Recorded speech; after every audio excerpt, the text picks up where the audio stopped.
everyone, so right now what I'm going to be doing is my favorite summer reads, and these are basically just books that I've read this summer that I've really enjoyed and I think you should read too.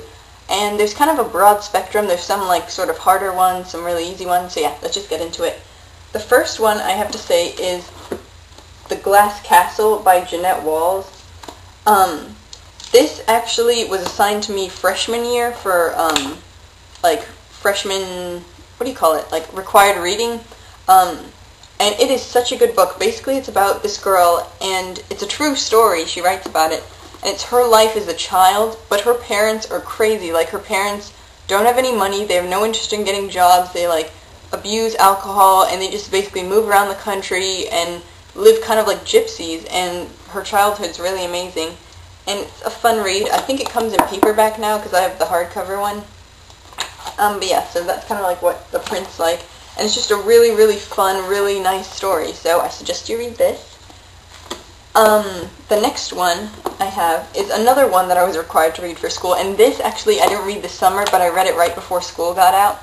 And it's called A Streetcar Named Desire by Tennessee Williams. It's a really famous play, actually. And what I like about it is the story's really good, and it's written as a play. So I find when you read things in like a play format where it says Stella, and then the text, Blanche, then it says what she says, just sort of dialogue, I find that easier to read, and the story's really, really good as well. So, A Streetcar Named Desire. Okay, the next one is actually one that I got in England while we were there, so I don't know if you can get it in the US, I've never seen it, but it's called Tabloid Girl, and it's a true story, and it's basically this woman who worked at a tabloid in England basically says all the stuff they had to do to get different stories and to get the inside scoop, and how they had to pretend to be people they weren't. So yeah, it was really fun to read, and I don't know, it's just like really eye-opening to how the tabloids really get the stories on the celebrities. So yeah, that's Tabloid Girl by Sharon Marshall. By the way, all the titles and authors will be in the below bar. The next one also I got in England, and it's called The Day of the Jack Russell, by Bateman. Yeah, I guess he just goes by one name. But yeah, it's kind of thick, but the print's quite big. So it's basically the story of this man who works at a bookshop called No Alibis, and it sells like crime novels, and he really isn't into fighting crime or like solving mysteries, but he always gets pulled into these different mysteries. It's a series, I guess. It's called the Mystery Man series. As you can see in the back, they have a lot of different titles.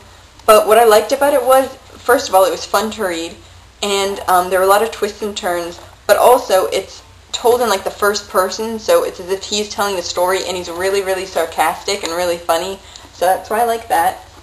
Okay, the next one I don't have to hold up because it was my cousin's book, and she let me borrow it while I was on vacation, but it is the Miley Cyrus autobiography, Miles to Go.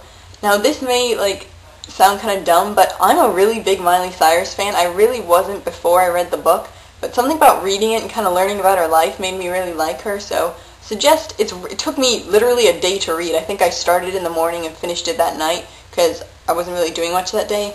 So I just read the whole thing. It's not very thick, it's like that thick, the like font's big, it's written in a really easy language. So yeah, check that one out if you just want something fun to read. Okay, my next one also may be only available in England because this sort of term isn't really used in America, but it's called Wags at the World Cup by Alison Kervin. And what a WAG is, I didn't know this, but a WAG stands for, it's like an acronym for Wives and Girlfriends. And basically, because in America, soccer, or football, as they call it, isn't really that big of a deal here as it is to the rest of the world. But in, like, England, I guess, if you're a WAG or a wife and girlfriend of a soccer or a football player, it's really sort of like a high status, and they're sort of kind of like celebrities in their own right. So this book is really funny, and it follows a WAG named Tracy Martin, and basically her adventures at the World Cup, and WAGs are known for like extravagant spending and like really being over the top with fake tan, and it was a fun read. So yeah, the print's actually quite small for like, I guess, a book this size and about wags. Because my mom always laughed at me when I read this because she's like, I can't believe you're reading something like that. But it's fun. It's nothing serious. And, yeah, what else? Oh, and it got all crinkled because it was in the rain.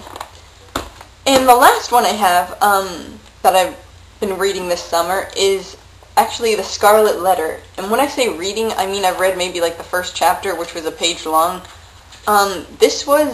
It's required for school next year, and my friends say they like it. I don't know. I don't like reading books when it has to be like for school, or you have to keep to a timetable of when you have to have them done by and things like that. Like, it's just not my thing. But if you've read The Scarlet Letter and you like it, leave a comment down below to like motivate me to read it. From the back it sounds good, like the Puritans of Boston, etc., etc. And it's not too long, so I will have it done. But yeah, that's what I'm working on right now. I also have a lot of other books that I'd rather be reading than this, but yeah, if I end up reading more, I'll do an update to this.